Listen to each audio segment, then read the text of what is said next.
Saan nagmula ang ugaling nagbabalot ng pagkain pag merong handaan?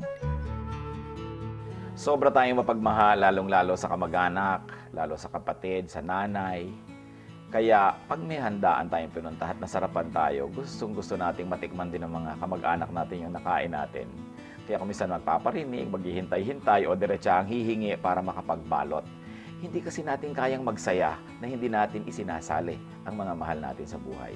Marami ang pinag-uugatan ng ugaling ito at malalim at matagal na. Halimbawa, ang mga ipugaw, kung may mga kanyaw sila, kaugalian na lahat ng umattend may daladalang ulam pag-uwi.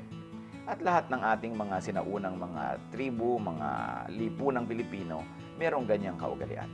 Kaya lang, kung minsan naman dapat isipin natin, baka konti lang yung handa, marami pang ibang kakain, tapos gusto mo na makapag-uwi, kaya bibigyan din natin na hangganan yung ating paigiging maibigin sa ating mga kamag-anak sa pamamagitan ng pag-iisip din kung kaya ba noong may bahay na pauwian lahat ng bisita.